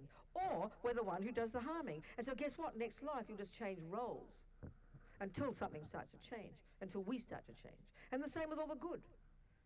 Sometimes had good experience all his life, you know. He's quite handsome looking guy. That means he's been virtuous. People think he's handsome and that means that's because of patience. If people think you're ugly, it's because you've been impatient. But if you're looking cute, you know, Sam's quite cute, in my opinion, as a bloke. He's quite a cute bloke. Excuse me, I'm an old nun, you know, I'm not trying to flirt with him or anything. He's got his cute looking face, you know, nice looking guy. That means he's been patient in the past. People like him and smile because he's been kind in the past. So we don't think that's unfair. And we've got to, you see, weeds and flowers come from the same thing. You can't be angry with the weeds and happy with the flowers. They're both according to the law of botany. So if you own the flowers, you better own the weeds too, because the law's the same. Are we communicating here a little bit? Yeah, I mean, it's all just a hypothesis until we understand it for ourselves, but this is the Buddhist view. And there has to be logic to it. If it's a natural law, it's got to be logical. It's like saying you haven't understood mathematics for 25 years. It's because you never studied it properly. But if you study it, you'll unpack it and you'll be able to understand it. And that's the first point. If karma is not just some belief system or some stick that you use to beat yourself with, that someone's made up, that's for me is monstrous. That's fascism. But if karma is a natural law, and if Buddha's not a creator, what he has observed has to be a natural law. He didn't make up anything. But that's up to us to find out, you know. So for me, logic is, if it is a natural law, we have to be able to learn it. It's evident to anybody. You have to learn it, that's all. And that means everything is fair. Which is heavy, because fair, you see, when you say it's not fair, it assumes somebody is the judge. That's the dualistic view. That assumes someone is deciding this is your punishment or deciding this is your reward. But there's no concept like that in Buddhism. What occurs simply occurs due to all the sentient beings who are doing it or having it done to them, whatever you call it, virtue or not virtue. It's a pretty fundamental concept, you know. But it takes time to unpack it all, because everything we say, Samson's question, his question, is coming from these other assumptions, which we have to unpack, you know. And it takes a while to unpack all these assumptions. Are we communicating? It's not a question of believing it. You can believe it. You can look at the botany out there for 50 years. You can be mindful and draw it, but until you imbue it with the words that explain it, we'll just keep saying we never understand it, you know? Yes. So, would it be karmic or karma to say that all the people that were impacted and injured by Hitler at some point did something to harm Based on them? what I've said, how would you answer that question? What's your answer? I mean, I would think yes. But why would you doubt yes? If I said it's a natural law and it has to be coherent and logical, it was a natural law. So it's like you're asking, after I've said that, it's like you're asking, you mean everything in the garden has come from a seed? You're asking that question. What do you think the answer is? Well, my confusion comes Yes, tell me. from, you know, all that he did and all the people that were impacted, like, in that one life. Is it as direct? Like, did all of those same people in various, did it happen over lifetimes? That he was Countless injured? lifetimes. The karmic connection between the Chinese and the Tibetans could have been created 1,000 lives ago. The same with the Jews and the Nazis or whoever it is we're talking about. You know, it's just, these are just labels. If you think of it this way from the Buddhist perspective, there are countless sentient beings and we're taking countless forms and shapes, life after life. One day dog, one day male, one day female, one day Jew, one day Arab, one day Australian. There's labels that we use for political structures, for social structures, isn't it? You understand? That's really we're getting more loosey about it. We're just all consciousnesses. And every form we take, how we're seen, how we're treated, what we think, what we do, what we say, whom we impacted upon, who we harm, whom we help, is all the fruit of each of those players' actions, necessarily. Everything that's called suffering, everything that's called happiness is the fruit of this natural law, Buddha would say. Everything. Well, there's nothing left. There can't be anything that isn't the fruit of it. Like there can't be anything in a garden that isn't the fruit of a seed, that can't be explained by the law of botany. There's nothing in the universe that can't be explained by the law of karma. And this is the big point. Because we're so used to thinking religion, as far as we're concerned, religion is necessarily a particular view, right, of a certain humans who interpret what they think God did, isn't it? Generally speaking. And by definition, God is a being who created the world, created the laws, created the things. Do you understand? Do you understand that point, isn't it? And that's what we think of as religion. So as soon as we hear something like karma or reincarnation, we assume it's religion. But the Buddhist view is it's called religion. Tibetans will all say they're religious. But it's not a creator, it's not random, it's not made by anybody. So in the same way that a person who, I always think of the amazing Arab way back when who created all the numbers, you know, stopped the all weird Roman stuff and developed the zeros and the ones. This is genius. He didn't make up numbers. He simply took the energy of the universe and articulated it, called the law of numbers. The person who understands botany, they don't create botany, they simply use their intelligence and observe the nature of the world and give it words. You see what I'm saying? That's what natural law means. Buddha says karma is a natural law. He didn't make it up, he observed it. So if that's true, it's there to be observed by anybody. Do you understand? So then he would say it's been given us a natural law, and we know about natural laws. Once you learn the basic laws of numbers, it's coherent. Every time you add up 1 + 1, you'll always get 2. It doesn't change, it suddenly becomes 7 one day. So natural laws are there, and that's what we call science. Buddha calls it the same. It's quite a shock to us to think that, because it seems something you can't see, it seems something you can't prove. But here says, everything that Buddha lays out in his methodology and all his words is from his own experience, necessarily. Necessarily. Otherwise it's speculation, and he's a creator, and he's not. Can you hear the point I'm making? Huh? So that's underneath all this stuff. We've got to think those things through. Therefore, if we're interested in trying to understand it, that's all we can do. Keep going. What are you saying? No, so what I'm taking away is that basically when we think of karma, we should really be looking at it with a timeless spectrum. Absolutely, yes. Buddha says your mind's beginningless and endless. This is wacko to us. We always assume there's a beginning point somewhere when, you know, we've got made by somebody. But it's continuity. Every millisecond, consciousness is continuing. And every millisecond of what goes on in that consciousness is sowing all these seeds. Highly complex process. And then they will each ripen either as a life, an experience, a tendency, or an environmental result. Necessarily. Necessarily. It's just the way the world is, Buddha says. It's just how the world is. So along that, Yeah. in one lifetime, so this lifetime you have it, is it a sum total of all of the karmic actions? Or Oh, God in heaven, no. Honey, no, darling, we've we've had countless lives. So we're lugging around right now countless bank vaults, I like to say, of trillions upon trillions of karmic seeds from actions you've done in the past that haven't yet ripened and indeed won't ripen in this life. Only a tiny, tiny percentage of all your past actions are manifesting in this life. One karmic action is the cause of getting a human birth. Then every single tendency you have is a fruit of others. Every experience you have is the fruit of others, and every environmental result is just a tiny percentage. And everything we do and think and say in this life mostly won't ripen in this life. It just stores away and will ripen later. Something that determines what order or what combination those. Yeah, of course. The stronger a habit, the more likely that is. The one that you planted first is the one that's more likely to ripen first. I mean, the thing is, you know, you can talk about botany. I just use botany as an example. In a very simple way, you can get the basic principles, can't you? That you need a seed, a soil, a bit of sun, a bit of water, and a bit of time, and you'll get a flower.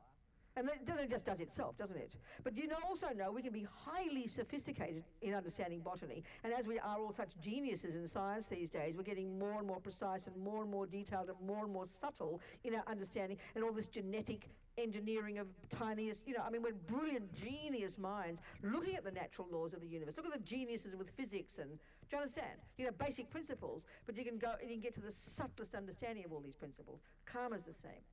The simplest principles are all we're talking about here. But to actually know directly, experientially, the cause of exactly this and that and why then and which one ripened first, that's like enormous. But Buddha says it's all knowable.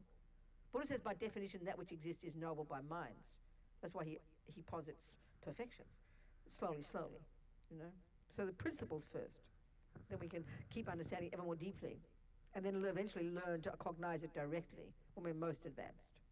Do you understand? Yeah. Yes. Not necessarily a question, but I just noticed in regards to karma that a lot of the hang-up has more to do with the assumption of good and bad rather than karma itself. Seems like karma is neutral, right? Karma is just No. Your karma's neutral. The word, okay. Have you heard that in the teachings? You were just saying that. No, I'm just Okay, noticing. Okay, to be technical, the word karma, meaning intention, is neutral. Meaning neither virtuous nor non-virtuous, but the results are absolutely not neutral. I mean, you would all agree the simplest words we use for life is either we have happy experiences or unhappy ones. You can't argue with that, can you? Would you argue with that? Say that that's what I'm saying, is that those ideas are preference and non-preference again. No. Do you accept in the ordinary world? Don't get all fancy about it. I hear your point. When you're really advanced, you can say that. But can you, in general, would you agree in life, if you had a choice between someone smiling at you and handing you a nice cake or smashing you in the face with a punch, I'd suggest you'd prefer the first one. And that you'd call the first one kind of pleasure and happiness, and you call the second one suffering. Would you agree with that statement? Without any comment? That's what I call suffering, but I would say that it was a non-preference. Because suffering would be saying, oh, I didn't like that. I would suggest you wouldn't like it. Well, if I didn't like it and I narrated I didn't like it, then I would be suffering. If I just hit God, No, you're getting ahead of yourself. No, I think you're getting, okay, in spiritual terms, you're right, but we've got to look at the most simple basic points first. When you're really advanced, you can use poison in that ground to use it as medicine. You've got to first establish that it is poison. And in the beginning, you avoid it. Eventually, as you get more progressed, you can transform a weed into a herb.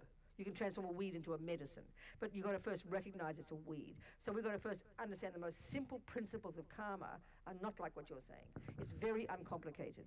Virtuous actions, that means actions motivated by love, kindness, generosity, will ripen as your happiness. As like I said with Samten, people being pleasing and kind to you and not stealing and not lying and giving you credit and having, you understand, that's called happiness in the simplest method.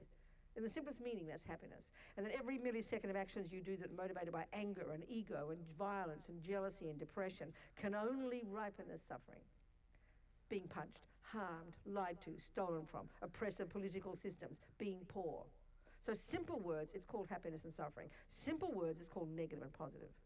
Uncomplicated. But as we progress, we can stop believing in those labels and change, you know. Do you see what I'm saying, my point? That's right, precisely, yeah. Yes.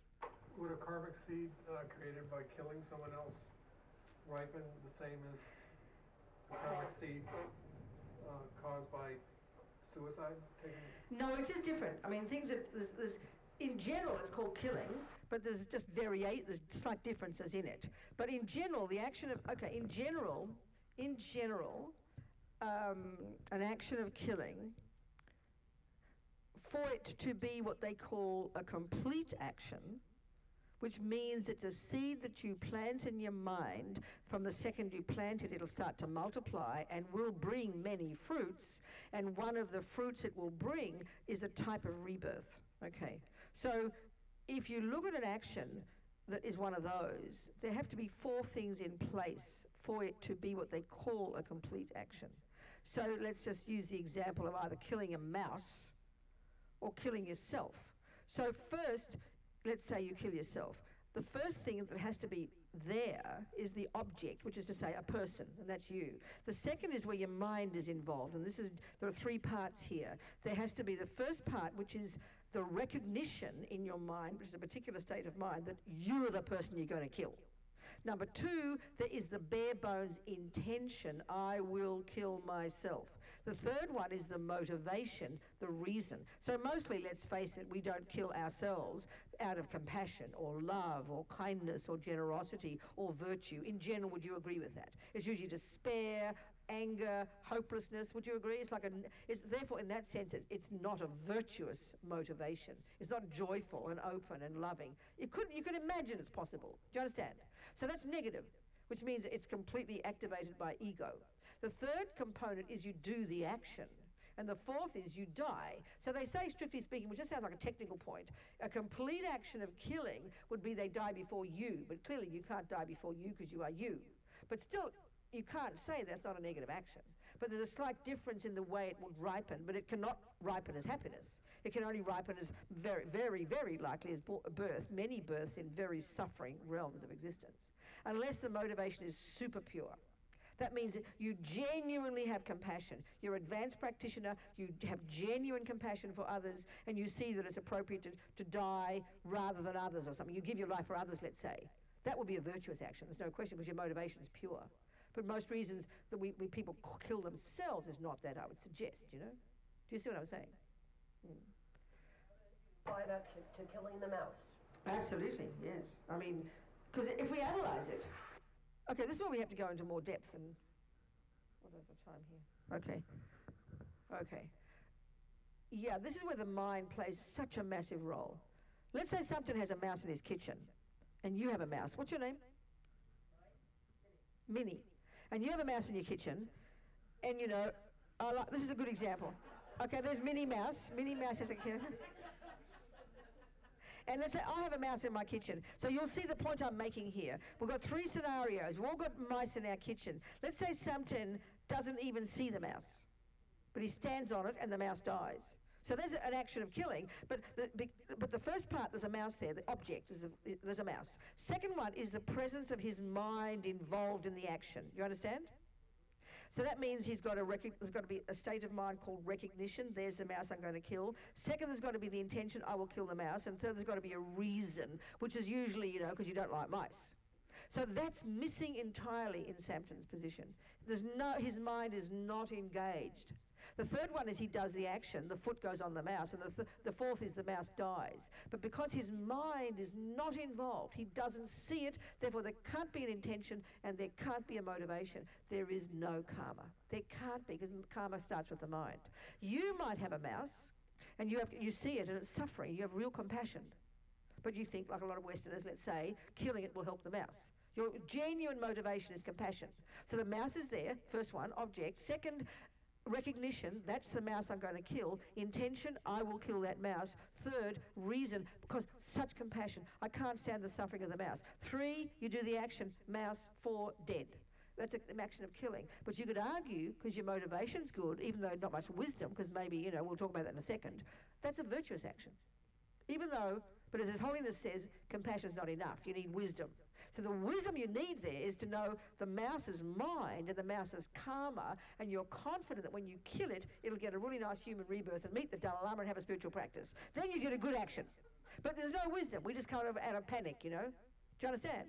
So even though you didn't have that wisdom and the poor old mouse might have gone from the frying pan into the fire and got born in a worse life, do you understand?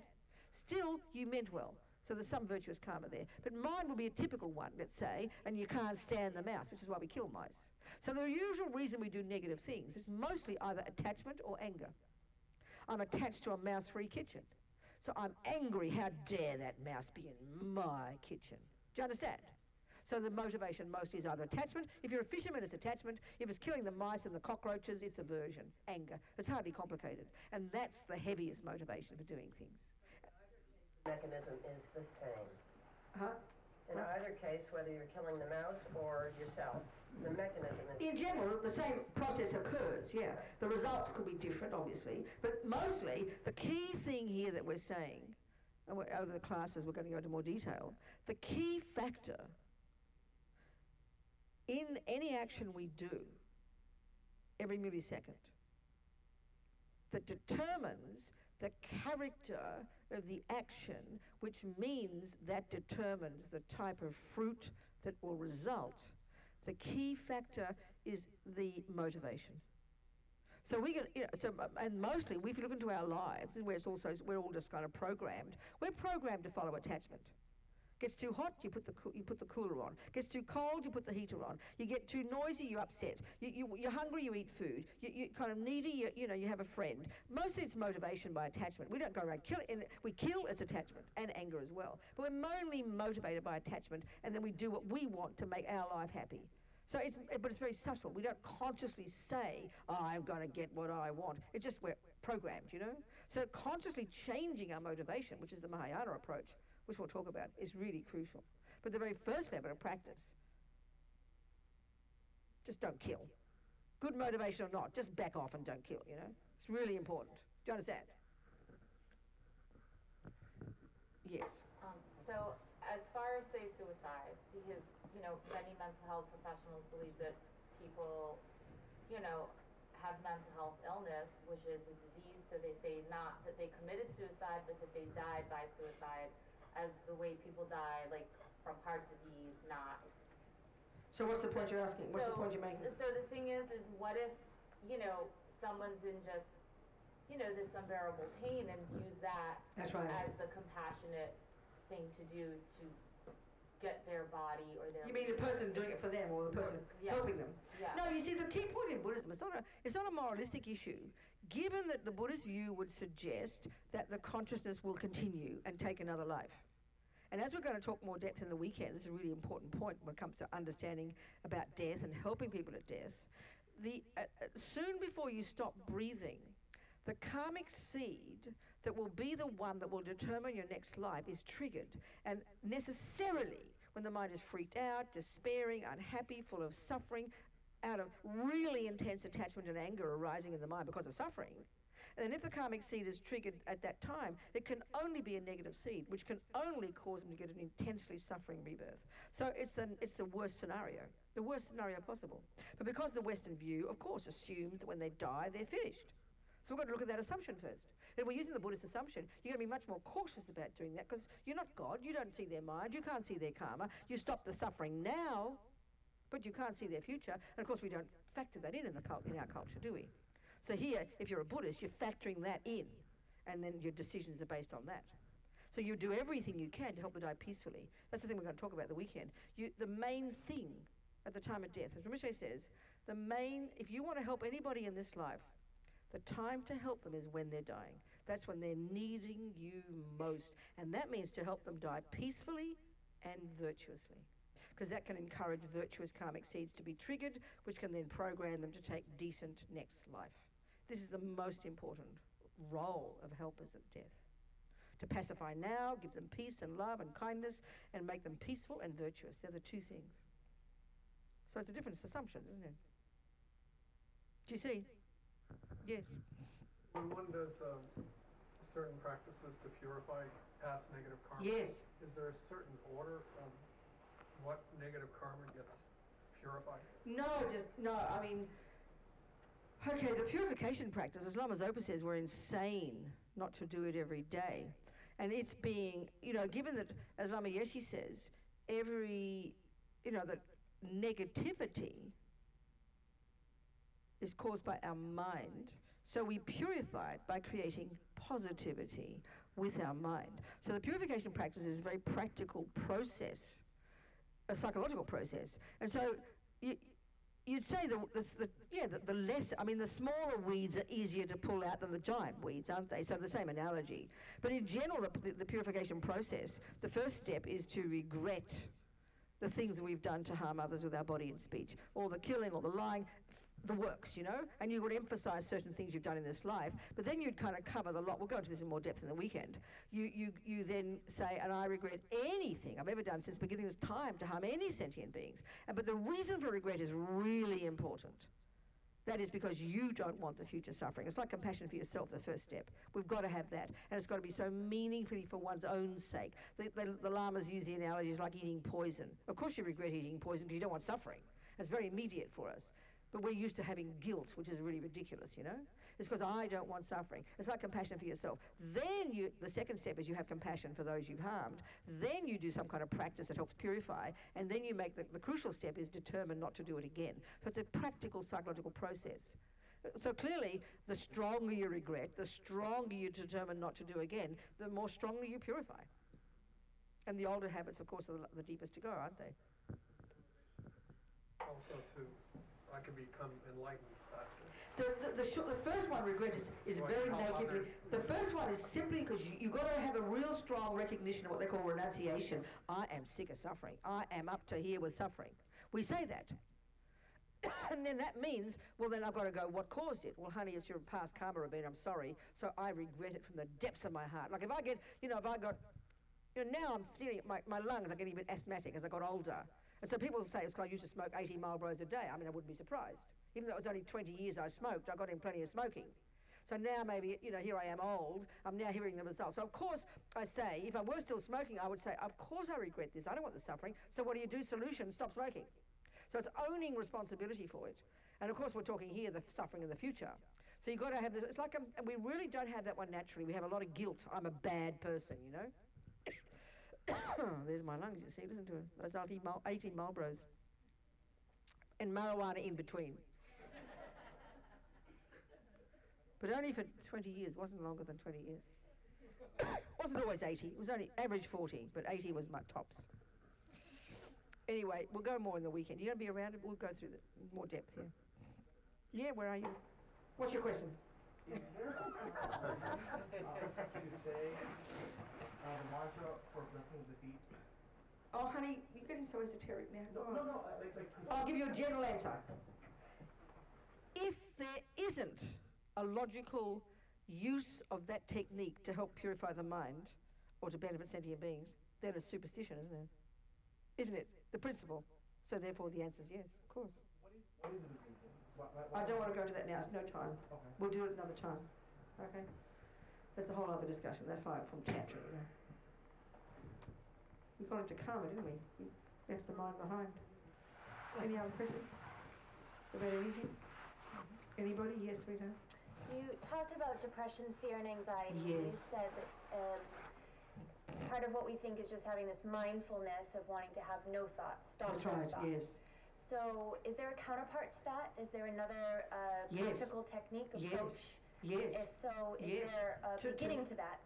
This is what I was beginning to talk about, which is to recognise what they are. And like in your garden, to have very clear understanding of botany so you can recognise and distinguish between a herb and a weed, a flower and a this. So more and more we get to know our minds using concentration plus knowing Buddha's botany, which is the Buddhist model of the mind, with more, and it takes time because all these thoughts are so quick, is beginning to hear more and more clearly all these different thoughts and beginning to label them accurately. Or there's an anxiety story, there's attachment story, there's depression story, there's jealousy story. And of course, much of the stuff that we have in the mind is really quiet. It's not volatile every time. It's not, I mean, a person, it's fairly easy to see a person's angry if they're shouting, isn't it? But when it's depression, it's much more subtle, isn't it? Because the thoughts are all happening. They're there a million miles an hour, and they are all based in thoughts. But it's only because of years and years of building up, and then we become inert with it, that we feel the results of it. But we haven't paid attention to the thoughts for all those years. So it's really quite subtle, and it takes time to unpack and unravel. You understand? These thought processes, and they are all based on thought processes, but they're ever so small and subtle and way deep down and very habitual. Do you understand? So it's just takes time, but that's the process. Hacking is what takes time. Yeah, that's You're talking about that tomorrow? Well, it's like, I'm talking about it already in a sense. Yeah. You understand? And it's the doing of it that counts. The doing, and it takes time. Yeah, yes, we'll keep talking about it. The whole 2 weeks I'll be talking about it. That's all I'm ever talking about, actually. Do you understand?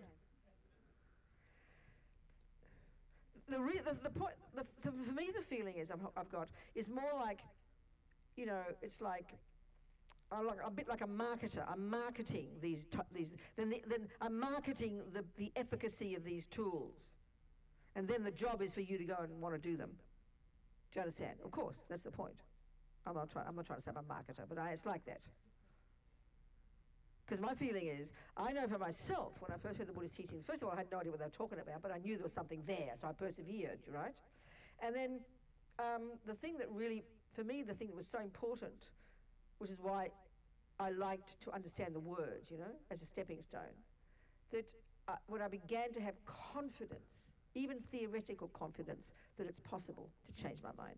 So even though you're a mess, if you know there's a tool and a way out, you've got confidence. If you didn't have a map, you might have to go 1 mile, but might take a week to get there because you have no map.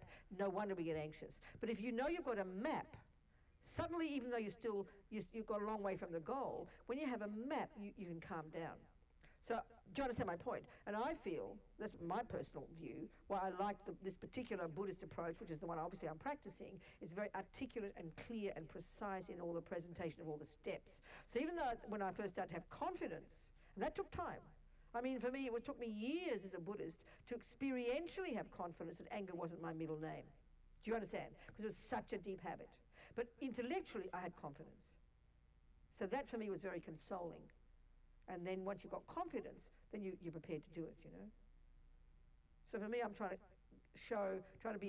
inspire us to know we can do it, and that all the techniques are there. And obviously I can say as much as I can, but in the end, you've got to get off and, you do it, you do it yourself, and you follow the methods, Do you understand? But being patient and humble, because it takes time. Yeah. Yes. I had a question to help relate this to daily life. So recently, in recent years, social media has just taken off. That's right. Facebook, Twitter, That's right. everything. Yes. Just from my personal observations with friends and people in my network, I've noticed that we've started valuing our lives in comparison to a lot of That's things right. put out Yes. there. Yes. So how can we, not necessarily combat that, but how do we deal with it? No, I understand. Well, it's so interesting this, because one of the deepest, most primordial ways that attachment works is, and that's forget social media, but this is just social media is now the grossest manifestation of this attachment. It's the addiction to being seen in the good light. So that's the pressure everybody since beginningless time has suffered from. But just now it's rampant because of this social media. And the Buddha says the more first of all, we've got to look at the attachment to pleasures and attachment to sensory objects, which really can become addictions. Then once we've begun to harness our body and speech and control our behavior and begin to practice meditation and start to be our own therapist, then we're able to go more deeply and realize the deepest attachment is this craving every second to be seen in a good way. And then the nightmare when we're not. Look at the pain when we're criticized. Many people go mad just being criticized. And so if the entire motivation behind this, the whole obsession behind the social media, all these, the ups and the downs, what are they, the ticks and what do they call them? The likes, yeah. It's absolutely obsessive. And even all now, because everything's changing, I notice because I'm a newspaper reader on my iPad, right? All the newspapers now are all completely changing the way they report things. Every newspaper, New York Times, all the best fancy papers, they all have a section where you can like and dislike and have an agreement and have conversation, which is great. But it's all obsessively about being approved of. Of course it is. It's a nightmare. It's a nightmare. And people go kill themselves. But that's been since beginningless time, because this delusion is so primordial. And it drives every one of our decisions. And the terrible suffering of this attachment is the assumption that without the likes, I'm nothing. That's the point. So when somebody, I mean, you know, the suffering of when someone rejects us, the suffering when our daughter leaves us or our husband rejects us for a younger version, that's suffering. That's the assumption of the attachment is that I'm nobody unless I've got the husband. And suddenly, because you've now found the husband, and now you believe you're a real person because he approves of you, and then he leaves you, it's like he's ripped out your heart and walked away. This is this attachment. It's so deep, but we assume it's normal in our culture. And this is just, everything just reiterates that. And so it's really painful. And that's why we have to learn to be our own therapist and begin to listen to our own thoughts and feelings and emotions and start to tick ourselves, to like ourselves, literally to have enough courage to recognize that's a good thing and rejoice in it, and to have enough courage to be our own moral guide, a moral compass, and not wait for other people to disapprove of me, to become our own approvers and disapprovers. That's when we really begin to grow up. Isn't it? That's all Buddha's saying. And that's before social media, Mr. Buddha, you know. Do you understand? It's a very intense one. That's when we begin to grow up. When we stop. And that's terrifying. It's terrifying. Look at the mob mentality, you know. If you're in a situation where you're in a racist society, let's say this society, you know, let's say when it was a particularly racist environment, let's say a really strongly racist environment. A person who isn't racist, even their own family, they'd be scared to stand up and defend the other person because they don't want to be disliked. We're like kind of lemmings, you know, like infants, so craving to be approved of. It's terrifying to stand up and be moral and do the right thing because we're so terrified of what mummy will think and daddy will think. And we can see some cultures, especially Asian, Indian cultures, it's like it's not even a possibility that you would ever do what mummy says you couldn't do. It wouldn't even exist in your mind, the possibility that you wouldn't do what mummy expects. That's his attachment. That's how deep it is. And it's like a tyranny, you know? So to really become our own therapist and really have the courage to know what we think and really approve of ourselves and really learn to know what is wrong and not wrong, that's what Buddha's talking about. That's what you're trying to do. Become our own person and be blissed out because of that. And then being liked is a bonus. And being not liked doesn't matter. Water off a duck's back. You understand? But that takes time. Do you understand? Yeah. Who else? Yes. A moment ago you were saying something about... Can't hear you, Don. I'm sorry. A moment ago you were saying something about the movement of consciousness after death. Yes. What happens to the subconscious? Subconscious is part of your consciousness. You know, the Buddhist view, especially in the Vajrayana perspective, that talks about we've got gross consciousness, which is the conceptual and the sensory in the ordinary day-to-day waking life. Then we've got the subtle level of our consciousness, and there's a continuity between all of these. They're not like separate little boxes, you know. The subtle level of our capacity for cognition, which is consciousness, is what they call it subtle consciousness. And in our ordinary daily life, the only time we really experience that is when we dream, when the gross has literally ceased, you know? Then you have all these weird, wacko, strange experiences. Well, the great meditators, with fierce, subtle concentration, can go to the subtle level in a very coherent, clear way, eventually. And then you've got very subtle consciousness, which is the subtlest level just before you die, and what leaves the body, completely carrying all the karmic imprints of everything you've ever done, said and thought, programmed before you stop breathing with the next life, and then you go into this intermediate state, which is like a dream state, a subtle again, and then you zap into your new mummy's womb and off you go again, and become gross again. Got that over the weekend? The weekend. Yeah. That's the point. We'll go into great detail, yeah. Well, not great, but more than now. Yeah, absolutely. What else, people? 10 to 2, 10 to 10, 10 to 9. Hang your britches on the line. Did you say that as children? Don't you have that in America? No. All those ditty, I thought it was English, must be English. So what else, folks? Any other questions? No? Huh? Nobody? Huh? You have one? A proper question, come on. Yes, I hope you're listening. I hope you're not just listening, you're writing out your own notes and not listening. No, I'm listening, I'm writing down what you're saying. Okay, good. What's your question? So, is there a way to control our current experience?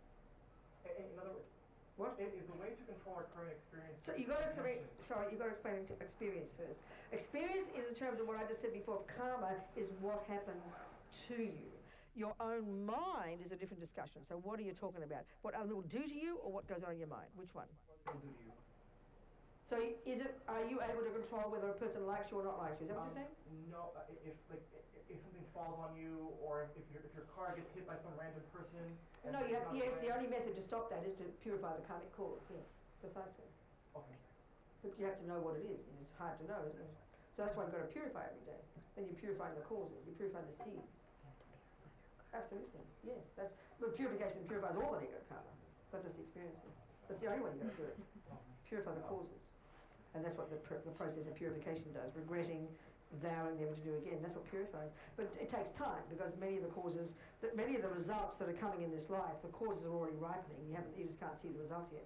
So it won't stop everything now, but it'll certainly stop it in future lives, definitely. Do you understand? Okay. It's a bit like, if I'm driving on the road, if I'm up on a mountain and I can see you coming from this direction, I can see something coming from the other direction, I've got my little calculator out and I can assess it in 3.5 minutes. If you're going at this pace and he's going at that pace, you're going to crash at 70 miles an hour. Do you understand? So at a certain point, it's too late to put the feet on the brakes, isn't it? Isn't it? It's going to have a crash. But as soon as you put a little bit of feet on the brakes, it'll lessen it, but it won't completely stop it. So it's a question of how far ahead that you purify it before whether it ripens or not. Do you see? But that means you've got to purify really hard, honey. You better give up sex, drugs, and rock and roll, become a monk and go to the mountains, then you can get then you can get some work done, all right? Okay. Will that do then? Time to go home? Where? Yes?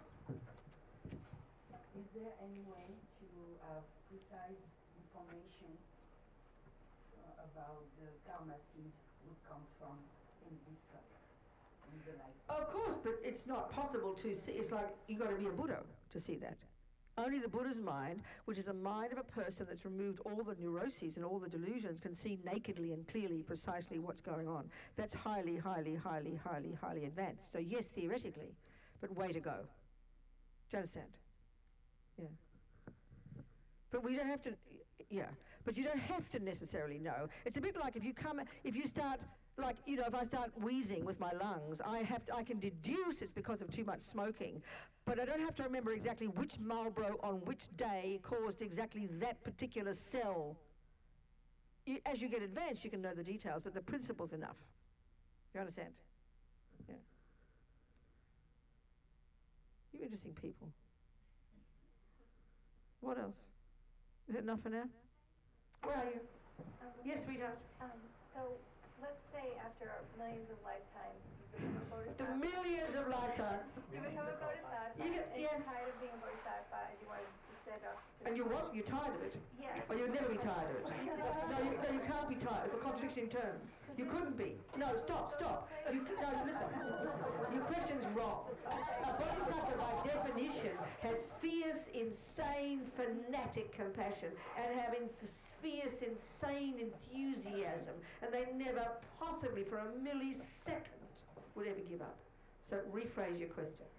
So the Buddha, he's someplace else.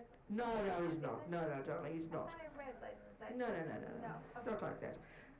Buddha is, by definition, the word Buddha is used to refer to pure, unmanifest, all-seeing, all-knowing, all-compassionate, all-powerful consciousness.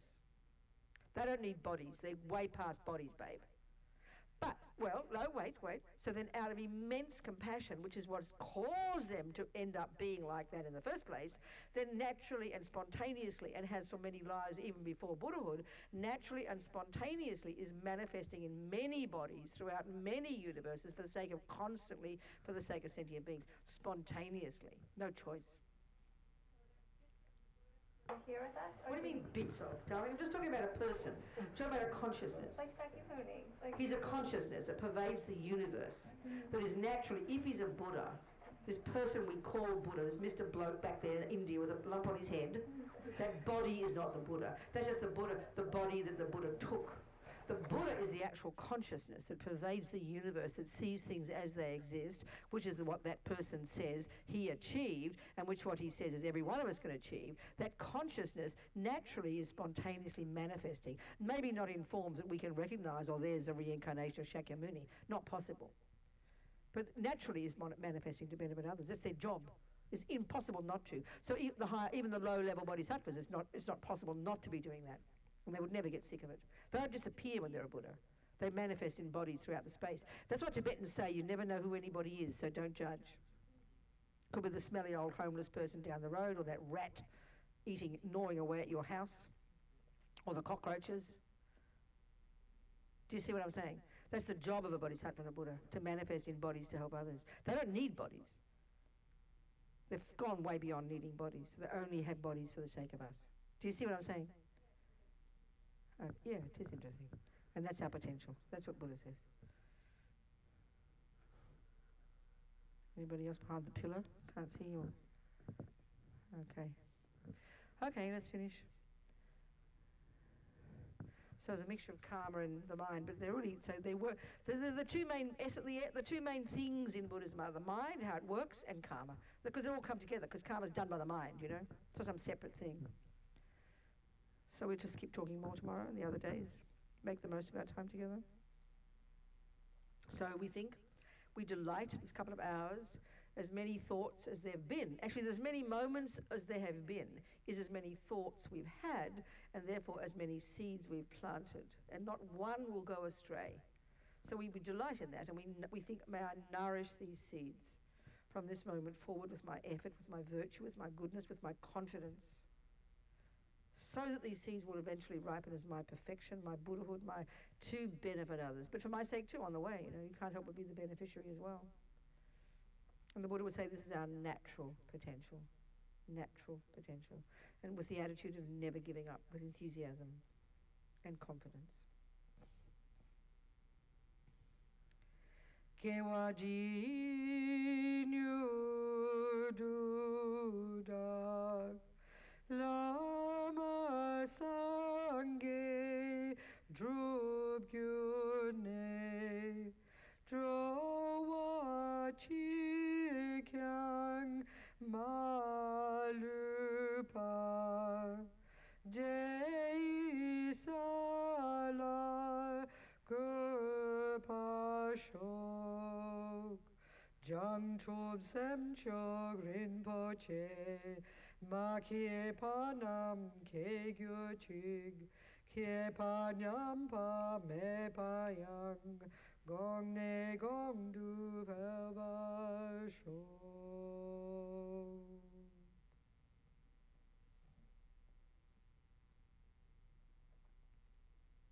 Okay, thank you everybody.